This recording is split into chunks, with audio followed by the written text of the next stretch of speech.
Glad to bring you international business news on Business Edge. My name is Lekon Onobanjo, and getting right into it, Britain's Trade Remedies Authority, TRA, has proposed dropping anti-dumping measures on Chinese reinforcement steel, saying more imports were needed to meet a fall in supply from other countries because of the war in Ukraine. The measures have been in place since 2016, but the TRA said maintaining them would not be in the economic interests of Britain, given high demand for the steel from its construction sector and a fall in supply from Russia, Belarus and Ukraine.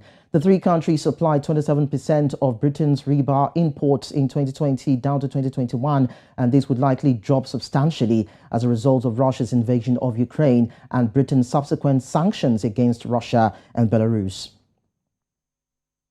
The European Union's body for dismantling failed banks said on Wednesday it would ratchet up pressure on lenders over the coming months to bolster their defenses so that none of them will remain too big to fail by January 2024.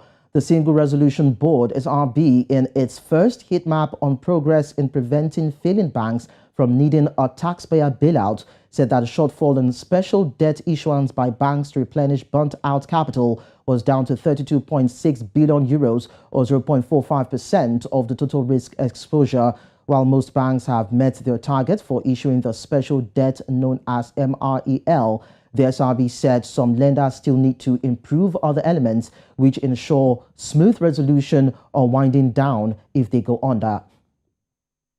Oil prices fell in early trade after the International Energy Agency warned that the worst of the energy crisis is yet to come. IEA Executive Director Fatih Birol said countries were experiencing the first global energy crisis as international benchmark Brent crude shared 4.2% to trade at $102.59 a barrel, while West Texas Intermediate was 4.4% down to $99.50 per barrel. This comes as U.S. President Joe Biden intensified efforts to lobby OPEC+, of which Russia is a member, to pump out more oil in an effort to tame surging energy prices.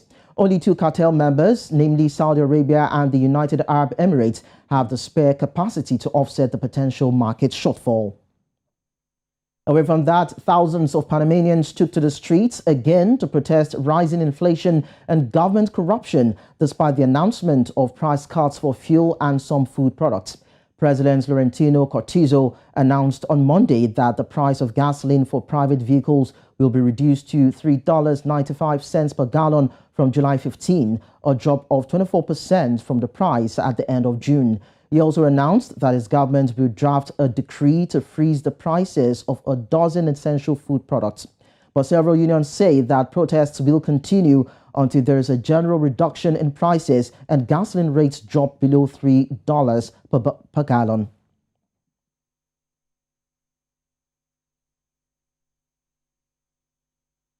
Now, the supplies of olive oil, risotto rice and passata are under threat as northern Italy suffers its worst drought in 70 years, stirring up the cost of living crisis further. Specialist importers are preparing for price rises for as much as 50% or more for rice and tomatoes, and are considering looking for new sources of supply after growers warned of a significant reduction in crop yields this year. Some market sources suggest Italian production of olive oil could be between 20 and 30% down on last year, and that there could be a substantial dent in global supply of the oil as hot and dry weather in Spain is expected to reduce crops there by up to 15%. Electricité de France, a French multinational electric utility company, had its shares surge after two sources revealed that the French government was poised to pay more than 8 billion euros, that's about $8 billion, to bring the power giant back under full state control. One of the sources said the cost of buying the 16% stake the French state does not own in EDF could approach 10 billion euros when accounting for outstanding convertible bonds and a premium to current market prices.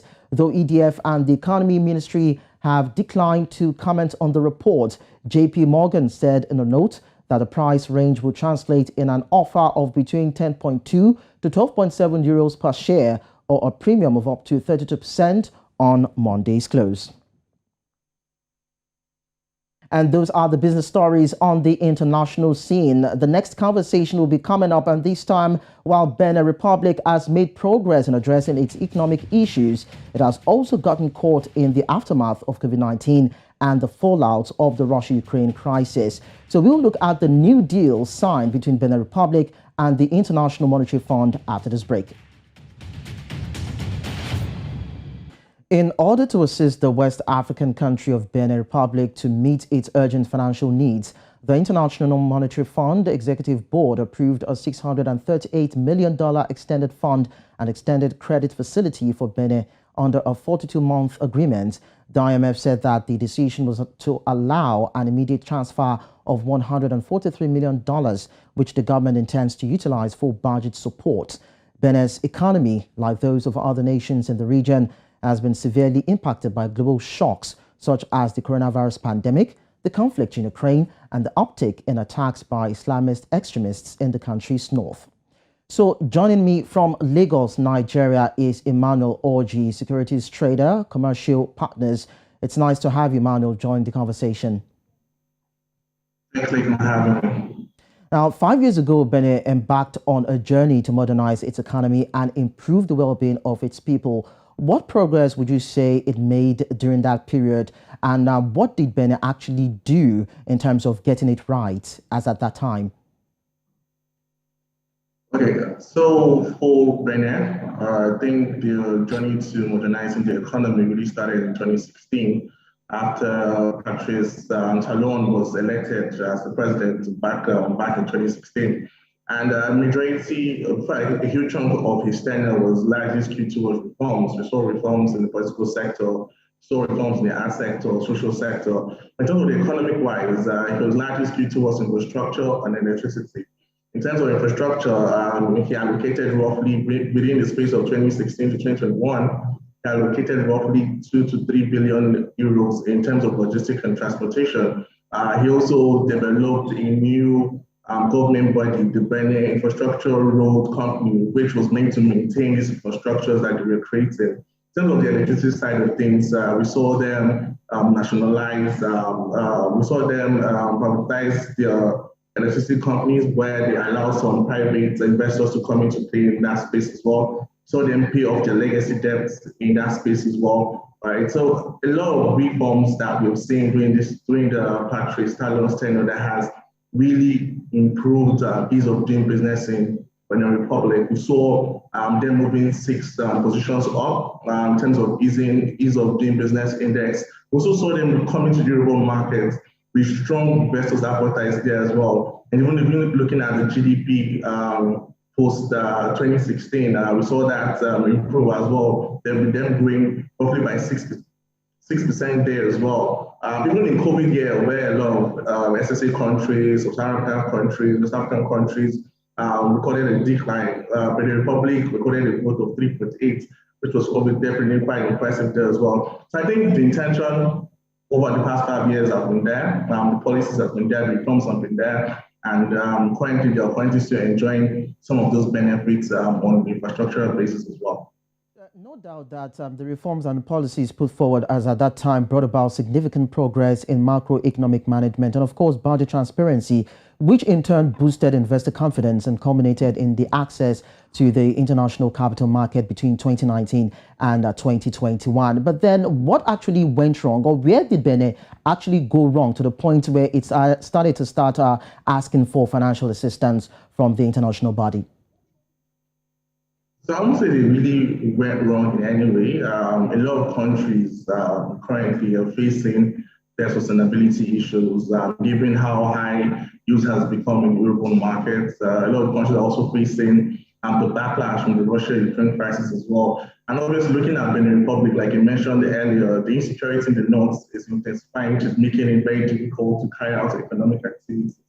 So at this point in time, we see a lot of African countries, likes of Ghana, likes of Kenya, likes of Egypt, going to IMF to request for some sort of relief, given the fact that they can't really access the international markets. And this is the same position Benin is currently in. They're trying to pretty much just meet some of their debt obligation in terms of the external debt servicing at this moment. And I think when given these agreements, I think the Republic will most likely be out of the way in terms of the financing need in near to medium term. All right, Emmanuel, the IMF is providing assistance to Benin through the extended fund facility and, of course, the extended credit facility. So tell us, why these two programs, and what are they actually meant to achieve in terms of specifics? Okay, so obviously looking at those two programs, they rightly fit into the current situation happening in Benin Republic. For the extended credit facility, this facility that's extended to low-income countries in order to boost growth, sustainable growth.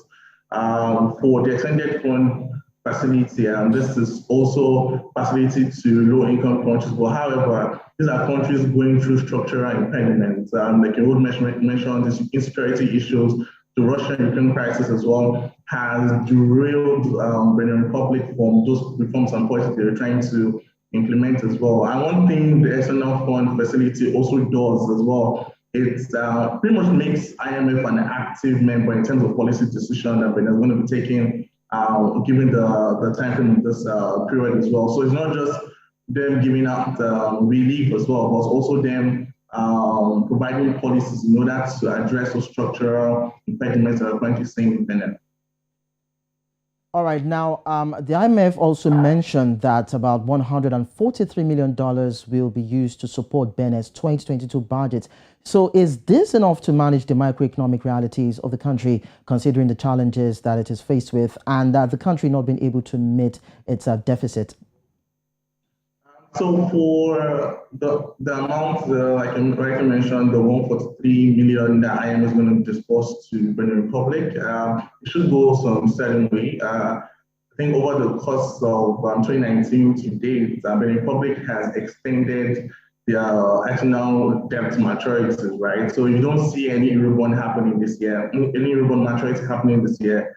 You don't see any Eurobond maturity happening next year. The next Eurobond maturity we have is until 2026, right? So they have that leeway to pretty much accommodate for those debt servicing up until 2026. So I think they're really looking at the IMF fund, they're really looking at the credits they're also going to get from other creditors, and also looking at their domestic issuance as well. I think in terms of near to medium term, that should be enough, at least, to ease investors' concern around possible defaults in Benin Republic. All right, so finally, Emmanuel, Benin has raised about 500 million euros in Eurobond with a coupon of 4.9% following its 2019 experience. So tell us, with this new money that Benin is hoping to get, do you think that was Benin able to put that money in good use? And do you think this new fund coming in, Benin will also be able to put that also into prudent use? Like I said, just obviously looking at the past spending behavior. The Eurobond issuance was, I think, 2021, the 500 million. The main purpose of that Eurobond issuance was to pretty much achieve their sustainability development goals, which is the SDG. Over the past couple of years, IMF has been largely strong on that front, right? Which has obviously given them a positive light in terms of investment destinations for foreign investors there as well. So I think this money will definitely be put into good use. One thing Benin Republic has been known for, because like you said, over the past 5 years has been infrastructural spending. They are largely big on infrastructural spending. You hardly see their debt, their spending composition skewed towards paying salaries. A lot of that is what goes into capital infrastructures, and particularly in terms of logistics and transportation front as well. So I'm quite optimistic that this fund would definitely go a long way for Benin Republic in order to maintain those strategic reforms that we have been seeing over time. Thank you so much, Emmanuel, for joining the conversation this morning. Really appreciate it. And so with the IMF board approving a 42-month arrangement fund for Benin Republic to help address pressing financial needs, the revenue mobilization is also to help create the much-needed fiscal space to support the country's significant development and, of course, security initiatives. We'll quickly go on a break now, and when we return, it will be time for NC4 to watch.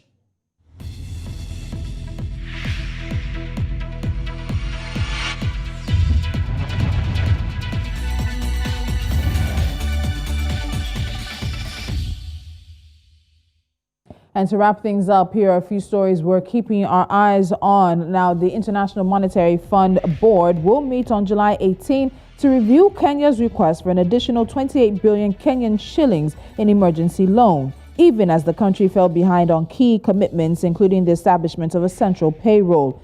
The IMF revealed that Kenya has requested certain waivers on the program, indicating the country has failed to meet some of the conditions set in April last year when the fund approved a $2.34 billion loan to the country.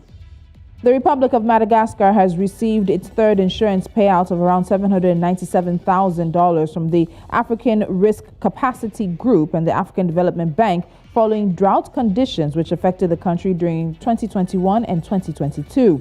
Madagascar took out drought insurance through the African Development Bank's Africa Disaster Risk Financing Program, which financed half of the premium. The program is providing financial support for the insurance premium for 5 years up until 2023. Now, Zimbabwe's central bank has approved a regulation that will allow the country's power utility to bill the exporters of goods and services in dollars, euros, and other foreign currencies. Exporters and partial exporters will have to pay their electricity bills at the international cross rate, according to the exchange control order published in the Government Gazette. An exporter is defined as a business that, on average, every quarter exports 80% or more of its total output in goods and services produced or provided by it in Zimbabwe, for which it receives any foreign currency. And finally, state-owned port and rail monopoly Transnet has signed a major 5-year credit facility to the tune of $1.5 billion, around 25.5 billion rand, in its first internationally syndicated loan in almost a decade. Announcing the agreement in a notice on the JSE, the group said that the new credit facility is part of its 2022-2023 funding plan, with the funds earmarked for infrastructure and to also refinance existing debts. And that's the business we have for you right here on today's episode of Business Edge. Thank you so much for joining us.